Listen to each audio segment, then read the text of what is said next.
Basically जो हम difference की बात करते हैं, distinction between branch accounting and departmental accounting, तो ज़्यादातर स्टूडेंट्स और ज़्यादातर हमको ऐसा फील होता है कि डिपार्टमेंटल और ब्रांच एक ही है, एक ही तरह से हम उसको ट्रीट करें, जबकि यहाँ पर भी तो बेसिक डिफरेंसेस हैं इसमें। For example number one basic of differentiation में देखते हैं, number one maintenance of account. Account maintain करने की बात आएगी तो ब्रांच में क्या होता है, ब्रांच अकाउंट में be maintained either at branch और हेड ऑफिस। ठीक है, इसमें कंडीशनल हो सकती है, आप ब्रांच में भी बनाइए, हेड ऑफिस पे बनाइए, किसी एक पे आइदर वर्ड यहाँ पर पे लग सकता है। ठीक है, लेकिन डिपार्टमेंटल अकाउंटिंग जब हम बात करते हैं, departmental accounting are maintained at one place only, कहीं एक जगह बनाया जाएगा, और वो एक जगह कौन सी होगी, एज ए हेड ऑफिस। ठीक है, हालांकि उनका हेड ऑफिस नहीं होता, उन ब्रांच डिपार्टमेंट का एक मेन होगा। फॉर एग्जांपल कि एक बड़ी सी बिल्डिंग आपने मॉल में देखा होगा, जनरली मॉल में वो कॉन्सेप्ट खत्म हो रहा है, लेकिन सपोज अगर एक मॉल में हम देखें कि अलग अलग अलग 10 दुकानें हैं, तो उन सभी दुकानों का एक जगह होलसेल स्टोर होगा, उनको मेंटेन किया जाएगा, तो वो वहाँ पर पे इस तरह से मेंटेन करते हैं, उनको वन प्लेस बोलते हैं अपन। ठीक है, फॉर एग्जांपल क्या हो सकता है, वहाँ पर पे एक कपड़ों की भी दुकान होगी, क्लॉथ, फिर शूज़ की भी होगी, फिर ग्रोसरी भी मिलेगा, फिर वहाँ पे जितने भी और दूसरे प्रोडक्ट्स हैं, स्पोर्ट्स प्रोडक्ट भी मिल सकते हैं, बच्चों के लिए प्रोडक्ट होंगे, उन सभी को अपन डिपार्टमेंटल बोलेंगे। उन सभी को जो कंडीशन है, चलाने वाला कोई एक होगा, सेलर एक होगा, तो वो अपन उसको वन प्लेस बोलेंगे। ठीक है, नेक्स्ट डिफरेंस देख रहे हैं, एलोकेशन ऑफ कॉमन एक्सपेंसेस। यहाँ पर पे कॉमन एक्सपेंसेस जो है उसका एक्सपेंशन कैसे करते हैं अपन, नो एलोकेशन। ठीक है, no allocation problem arise since the expenses in respect of each branch can be identified। मतलब यहाँ पर पे जब भी हम बात करेंगे तो कि ब्रांच क्या होती है, कहीं दूसरी जगह है, हो सकता है एक ही शहर में अलग अलग एरिया में हो। फॉर एग्जाम्पल कि मालूम पड़ा एक हमारे पास एक ब्रांच होगी बिल्कुल heart of the city, main city में, फिर उसके बाद सबर्बन में हो सकती है, जिसको हम उपनगरीय बोलते हैं, उन एरियो में होगी। तो यहाँ पर जब ब्रांच ही अलग जगह होगी, जैसे आपने देखा होगा SBI या देना बैंक या फिर ICI बैंक, इनकी ब्रांचेस होती हैं पूरे शहर में, एक हेड क्वार्टर होगा, और उसकी जो होंगी वहाँ पर भी ब्रांचेस होंगी, कई जगह हमको देखने को मिल जाएंगी। जितनी भी जगह ब्रांचेस होंगी, उनका एलोकेशन, उनके जो भी एक्सपेंसेस हैं, वो एक्सपेंसेस सेपरेट होंगे, जो उनको खुद ही करने पड़ेंगे। यहाँ पर पे एलोकेशन ऑफ कॉमन एक्सपेंसेस नहीं होगा, उसका एलोकेशन नहीं करेंगे, उसको डिस्ट्रीब्यूट नहीं करेंगे। अच्छा, डिपार्टमेंटल में क्या होता है, एक छत के नीचे ही यहाँ पर पे एक छत बनी होगी, एक छत के नीचे ही आप देखोगे कि बहुत सारे यहाँ पे शॉप्स बनती हैं, इन सभी को क्या बोलेंगे अपन, एज ए डिपार्टमेंटल। तो ये जो हेड है, ये क्या कहलाएगा, आपका डिपार्टमेंटल कहलाएगा। तो यहाँ पर पे अपन डिपार्टमेंटल में क्या हो रहा है, common expenses are distributed among the departments concern on some equitable basis considered suitable in the case.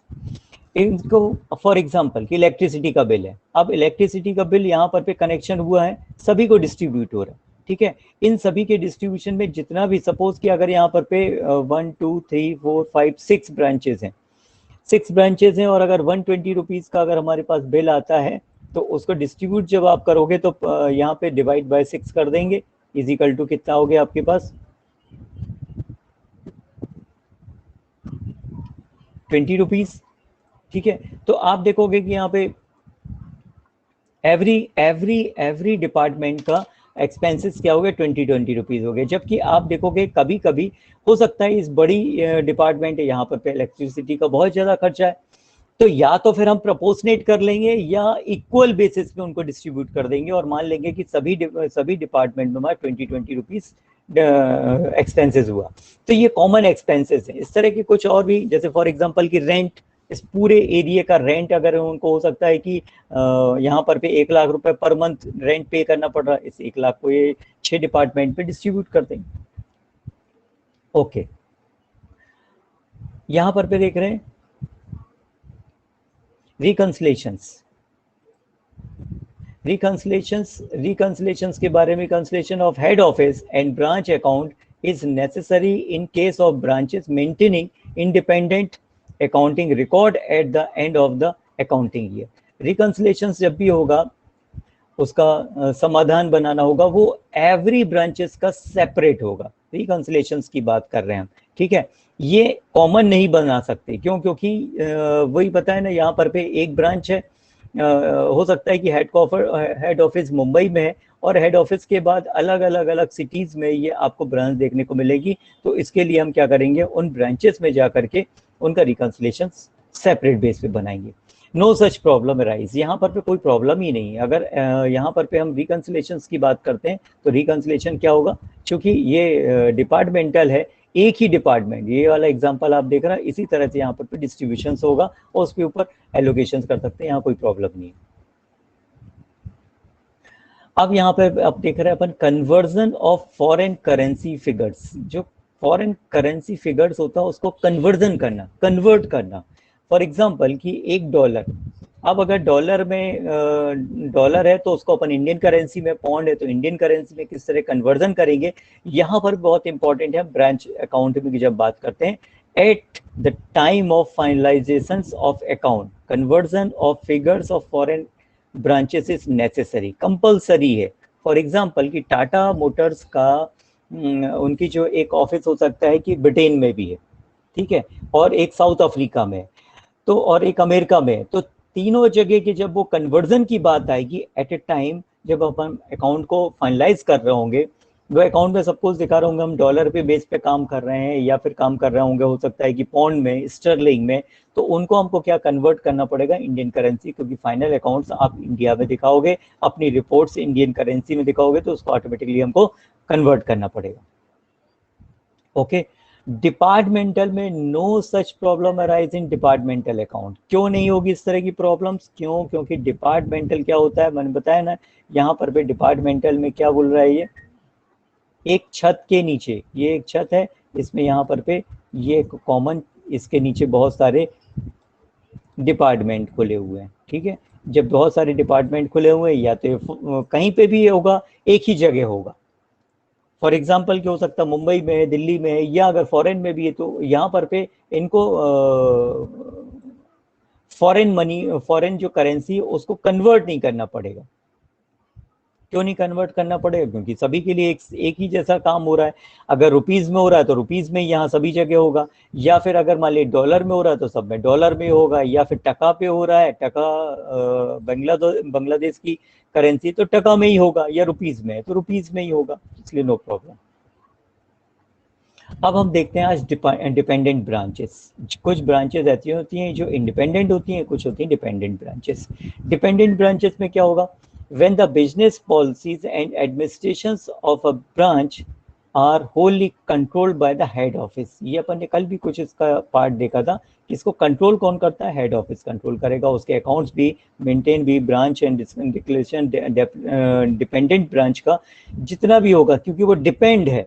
हम बोलते हैं ना कि हमारे ऊपर अभी डिपेंडेंसी क्या है, या कितने लोग आपके ऊपर डिपेंड हैं, तो उसी सेम चीज की यहाँ पे डिपेंडेंसी की बात हो रही है। हमारे पास जो डिपार्टमेंटल भी हैं, सॉरी हमारी जो ब्रांचेस हैं, डिपार्टमेंटल ब्रांचेस बोलेंगे, वो क्या हो रही हैं, वो अगर डिपेंड है तो ऑटोमेटिकली पूरे खर्चे इन सच केस, अगर आप देखें मेंटेनेंस के मामले में हेड ऑफिस यहाँ पर सब कुछ करेगा, out of the reports of the return received from the branches. जितनी भी रिसीव्स होती जाएंगी उसको ब्रांच की, वो सभी उसका एलोकेशन, जितने भी खर्चे हैं या जितने भी कैश अमाउंट है, वो सभी कुछ पे करने की बात कौन करेगा, हेड ऑफिस करेगा, ठीक है। यहाँ पर पे a branch setup merely for booking orders that are executed by the head office. अगर जहां पर ब्रांच क्या कर रहा है कि ऑर्डर को बुक कर रहा है, उसको एग्जीक्यूट कौन करेगा, हेड ऑफिस करेगा। Such branch only transmitted order to the head office. केवल क्या करती है यहाँ पे ब्रांच, केवल ऑर्डर लेकर के उसको ट्रांसमिशन का काम, मीडिएटर का काम, मध्यस्थ का काम वो करेगी। केवल वहां पे ऑर्डर लिए जाएंगे और उसको हेड ऑफिस भेज दिया जाएगा और हेड ऑफिस वहां से सप्लाई करेगा। सेकेंड होता है कि अब ब्रांच, जब भी हम बात करें ब्रांच क्या हो रही, established at a commercial conditions पे अपन देख रहे हैं, commercial centre. For the sale of goods and supplied by the head office. वहां पर भी उन्होंने सेल की बात करी हुई है, मतलब कि एक कमर्शियल पॉइंट ऑफ व्यू से उन्हें रखा हुआ है। वहां से गुड्स सेल हो रही है, सप्लाई कौन कर रहा है? हेड ऑफिस करेगा, अंडर द डिस्ट्रीब्यूशन बेसिस पे।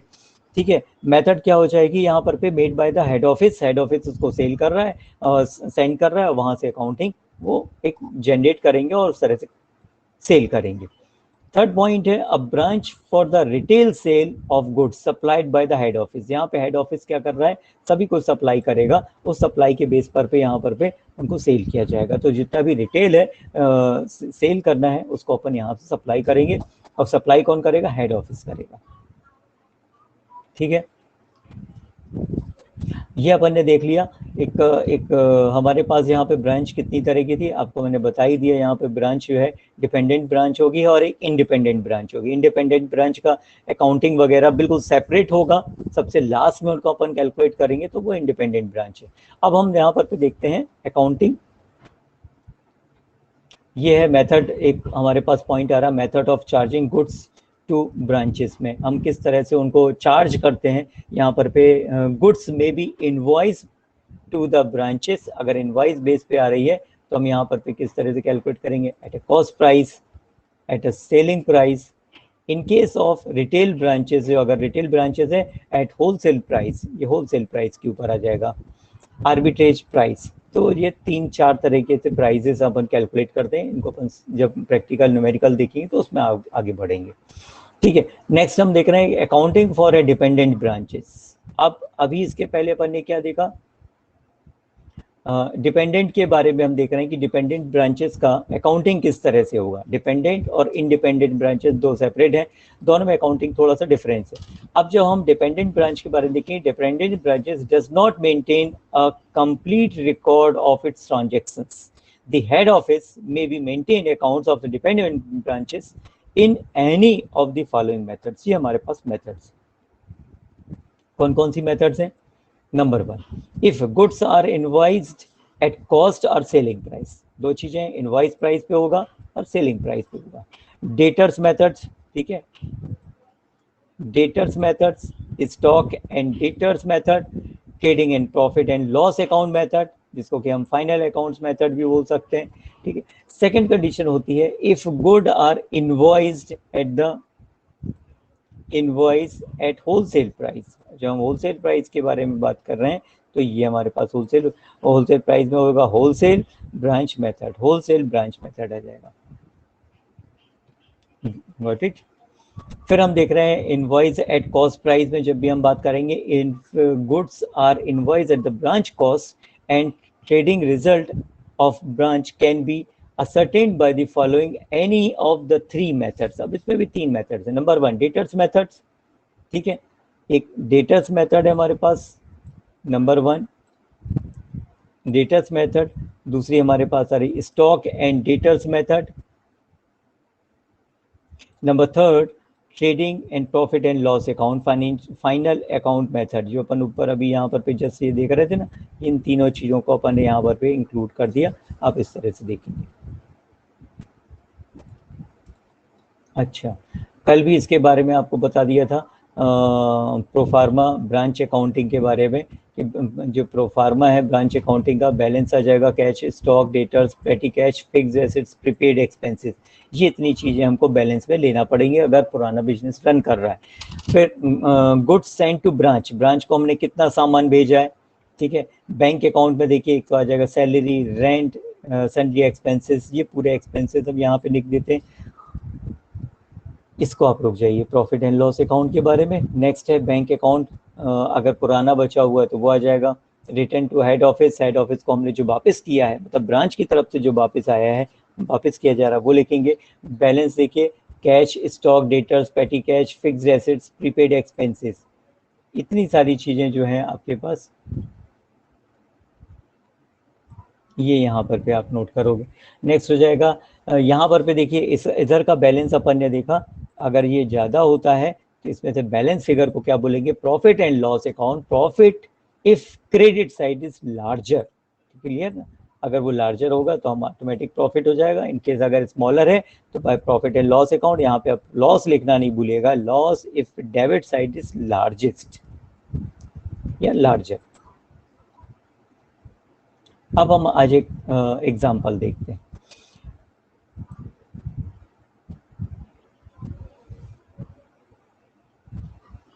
क्वेश्चन में क्या क्या दिया हुआ है, from the following prepare Nagpur branch account in the book of head office by the debtors method. Debtors method से इन्होंने क्वेश्चन में दिया होगा, अगर नहीं दिया है तो आप किसी भी मेथड को अडॉप्ट कर सकते हैं, ठीक है। नंबर 1, क्वेश्चन में क्या क्या दे रहा है आप पहले वो देखिए। ओपनिंग बैलेंस दे रहा है 1 Jan 2001, ये एक्स नहीं है एक्चुअली, ये 0 है। 2001 को imprest cash, sundry debtors, stock transfer from head office and direct purchase. ये देखिए ये आ गया आपके पास cash sales, credit sales, direct purchase, return from customers, goods sent to branch from head office, transfer from head office for petty and cash expenses, petty cash expenses, ठीक है। ये पूरा एक इसमें आ जाएगा। यहाँ पे देखिए debtors, sorry bad debts, discount to customers, remittance to head office, receive by head office, remittance to head office not receive by the head office so far, receive नहीं हो पाया है लेकिन जनरेट हो चुका है, ठीक है। Branch expenses direct paid by head office. Closing balance अपन देख रहे हैं यहाँ पर पे, क्लोजिंग बैलेंस 31 दिसंबर 2001 को stock, direct purchase, transfer from head office, debtors, imprest cash और petty cash expenses 4000, okay. In the book of Buckingham brothers Bombay Nagpur branch account, ये हमारे पास इस तरह से कैलकुलेट होगा।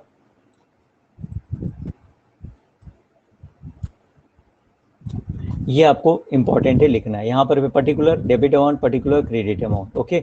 ओपनिंग बैलेंस में, ओपनिंग एसेट्स में हम क्या लिख रहे हैं, सबसे पहले ओपनिंग एसेट्स, स्टॉक हमारे पास 24,000 प्लस 16,000, 40,000 का हो गया। ये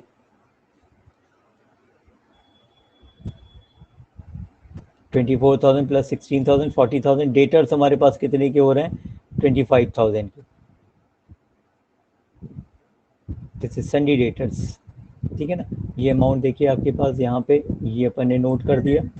और ये दो जो अमाउंट थे, ये देखिए ये दो अमाउंट, इनको हमने यहाँ पे क्लब करके नोट कर दिया, ये हो गया, ठीक। 60,000 25,000 बाय बैंक, यहाँ पे लिखते चले क्योंकि नेक्स्ट पेज पे अपने को जाना है। Bank cash sales 45,000, cash sales 45,000, ये देखिए अपन ने नोट करा। कैश फ्रॉम डेटर्स 1,20,000,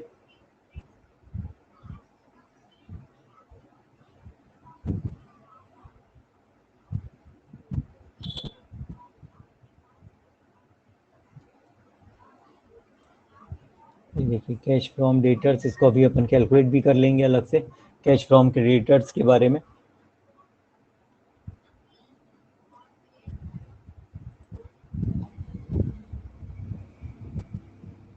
ये डेटर्स का कैलकुलेशन यहाँ पर पे आइए, देखिए टोटल रेमिटेंस कितना है, 1,65,000 प्लस 5,000 कितना हो गया, 1,75,000। कैश सेल्स माइनस कर दिए अपने 45,000 के, 1,25,000। सन्डी डेटर्स का इसी तरह से अपन कैलकुलेट करेंगे। सन्डी डेटर्स के बारे में, ओपनिंग बैलेंस 25,000 था, क्रेडिट सेल्स 1,30,000 की, ठीक है। हमने क्या कर रहा, ऐड कर दिया, 1,55,000 आ गया। रिटर्न है, डिस्काउंट है, बैड डेब्ट्स है और कलेक्शंस, ये कितना कितना हो रहा है, रिटर्न 3,000, डिस्काउंट 2,000 और बैड डेब्ट्स 1,000 और कलेक्शन 1,25,000। ओवरऑल ये अपन क्या करें, इसको माइनस कर देंगे, 1,31,000, 24,000 आ जाएगा हमारे पास closing balance. Calculate of closing balance of imprest money, या इम्प्रेस जो छोटा हुआ पेटी कैश या इस तरह का छोटा अमाउंट बचता है तो वो उसके लिए बोलते हैं अपन। यहाँ पर पे आ जाएगा आपके पास opening balance 22,000, transfer from head office 4,000, जो हो गया टोटल 6,000। एक्सपेंसेस देखिए 4,000 के माइनस फिगर है, इसलिए इन्होंने ब्रैकेट के अंदर लिखा हुआ है। क्लोजिंग बैलेंस कितना आ जाएगा, 2,000 रुपये। इसमें से इसको हमने सब चेक कर दिया, 2,000 रुपीज़ आ गया। यहाँ पे आप देख सकते हैं, ये हमने जो लिखा था 1,20,000, उसी का उन्होंने बाइफिकेशन यहाँ पर भी करके दे दिया। नेक्स्ट, इम्प्रेस्ड कैश 2,000, ठीक है, और goods send to branch 60,000, creditors direct purchase 45,000, bank sundry expenses 30,000, bank petty cash expenses 4,000। यहाँ पर पे आ जाइए cash from debtors in transit 5,000, total कर दिया अपन ने 1,70,000 का। स्टॉक में आप देखिए transfer from head office 15,000, direct purchase 10,000, sundry debtors 25,000, impressed cash 2,000। हम यहाँ से यहाँ तक का टोटल कर लेते हैं। इस टोटल अमाउंट को कितना लिख देंगे, 2,21,000। यहाँ पे भी आप नोट कर दिए 2,21,000। अब इसमें से हम क्या कर रहे हैं कि पूरा बैलेंस अमाउंट यहाँ से ऊपर पीछे भी कुछ था, इधर भी इन सबको ऐड किया हुआ था, उसको माइनस करने के बाद कितना बच रहा है आपके पास, 15,000। जनरल ये नेट प्रॉफिट है, net profit transfer to the general profit and loss account में हम ट्रांसफर करेंगे, 15,000 का प्रॉफिट आ रहा है। Got it? क्लियर? अब आपको देखना है स्टॉक एंड डेटर्स मेथड। एक दूसरी मेथड्स के बारे में हम देख रहे हैं, stock and debtors method. Stock and debtors method में यहां पे देखिए,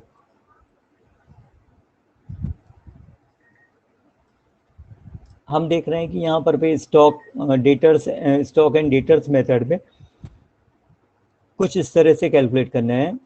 फॉर एग्जाम्पल कि अगर अपन जो अकाउंट बनाते हैं उसका पर्पस क्या होगा, फर्स्ट दे रहा है branch account, branch stock account और ब्रांच ट्रेडिंग अकाउंट अगर बनता है, असर्टेनमेंट ऑफ शॉर्टेज और सप्लाई ऑफ सप्लायर्स के बारे में, या सर्टेनमेंट ऑफ शॉर्टेज और सप्लायर्स के लिए बनाया जाएगा। Branch profit and loss account के बारे में बात होगी तो कैलकुलेट ऑफ नेट प्रॉफिट और लॉस के बारे में यहाँ बात हो जाएगी। ब्रांच ब्रांच डेटर्स अकाउंट के बारे में यहाँ पे अकाउंट बनेगा, ब्रांच डेटर्स अकाउंट, उसका पर्पस क्या होगा, ascertainment of closing balance of debtors, ठीक है। यहाँ पे ascertainment of total expenses, ascertainment of closing balance और डेटर्स के बारे में हम दिखाएंगे टोटल क्लोजिंग बैलेंस कितना है। फिर हम यहाँ पर पे देख रहे हैं कि ब्रांच एक्सपेंसेस अकाउंटेड के बारे में, यहाँ पर पे हो जाएगा ascertainment of total expenses include. Next हो जाएगा हमारे पास goods send to branch account. जब इस तरह की बात करेंगे goods send to branch account, तो यहाँ पर पे ascertainment of cost of goods send to branch, okay. अब आपको देखना है, if the branch is also allowed to purchase goods locally and the incur expenses out of its cash collections, it would be necessary to maintain। यहाँ पर पे इस तरह की कंडीशन होती है, अगर ब्रांच मान लिया कि लोकल लेवल पे परचेज करता है, गुड्स परचेज करता है, या वहाँ पर पे एक्सपेंसेस को out of the cash collections के बारे में डिस्कस किया जाता है। ऐसी कंडीशन में क्या क्या मेंटेन होगा, maintain the necessary to maintain.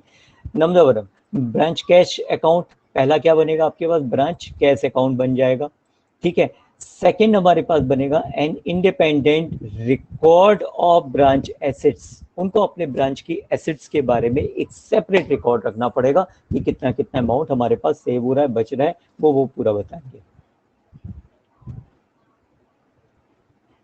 अब यहाँ पर मेथड की बात हो रही, जो यहाँ पे एक मेथड लिखा हुआ है, ट्रांजेक्शन्स है, अकाउंट डेटर साइड में है, अकाउंट क्रेडिट साइड में। For example cost of goods send to the branch, अगर हमने क्या करा है कि ब्रांच को कुछ गुड्स भेजा है, cost of goods send to the branch, है ना। जब भी हम ब्रांच के बारे में कर रहे हैं, cost of goods send to the branch, यहाँ पर ब्रांच स्टॉक अकाउंट बन जाएगा, goods send to the branch account. Remittance of expenses के बारे में जब हम बात करेंगे तो क्या हो जाएगा, branch cash account, head office cash account, ठीक है। एनी एसेट्स फर्नीचर है provided by the head office, अगर प्रोवाइड कर रहा है तो ब्रांच अकाउंट क्या करेगा, फर्नीचर अकाउंट के नाम से मेंटेन करेगा। और यहाँ पर पे क्या हो जाएगा, अकाउंट डेटेड डेबिट में क्या लिखेंगे, account branch furniture sorry branch assets bracket है फर्नीचर अकाउंट। हेड ऑफिस में लिखेंगे कैश अकाउंट और क्रेडिटर्स अकाउंट और फर्नीचर अकाउंट, ठीक है, किसी भी एक तरीके से हो सकता है। नेक्स्ट है cost of goods return, cash sales, credit sales, return of goods, cash paid by debtors, discount and allowance to debtors, bad debts, remittance to headquarter, expenses, इतनी सारी चीजें होंगी जिसके बारे में हम कैलकुलेट करेंगे। क्लोजिंग स्टॉक एक बिल्कुल डिफरेंट पार्ट है। Closing stock credit the branch stock account with the value of closing stock at the cost. Last में बच गया, फ्रांस से हम सामान मंगा नहीं पा रहे हैं, लास्ट डे पे हम उसको क्या बोल देंगे, क्लोजिंग स्टॉक बोलेंगे, एट कॉस्ट प्राइस पे बोलेंगे, ठीक है, जो भी कॉस्ट प्राइस होगे उसके बेस पर इसको कैलकुलेट करेंगे। It will be carry down as opening balance, और उसको नेक्स्ट डे क्या करेंगे, ओपनिंग बैलेंस में कन्वर्ट भी कर देंगे। जो क्लोजिंग है वो नेक्स्ट डे ओपनिंग हो जाएगा। फॉर एग्जाम्पल 31 मार्च को इन्होंने क्लोजिंग बनाई, ठीक है, और नेक्स्ट डे जब 1 अप्रैल आता है इसको कैरी फॉरवर्ड कर देंगे या कैरी डाउन कर देंगे और एज ए ओपनिंग बैलेंस हो जाएगा, डेबिट बैलेंस होगा, इसको हम ओपनिंग बोलेंगे। For the next accounting period, ठीक, for the next accounting period, अभी आपके पास क्या हुआ, ईयर बदल गया, 1 अप्रैल से 1 अप्रैल टू 31 मार्च था, ये 31 मार्च को क्लोजिंग आ रही है आपके पास, ठीक है ना।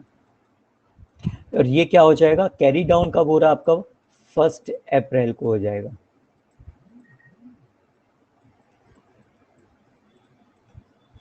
ठीक, ये 31 को हो रहा है, यहाँ पर 1 अप्रैल को हो जाएगा। The balance of the branch account after adjustment there in the value of closing stock in credit basis पे होगा, ठीक है, will represent to the gross profit on sale wise. किसी को हम अगर रिप्रेजेंट करते हैं तो उसके बिहाफ पर पे हमारे पास इस तरह की कंडीशंस आ जाएगी।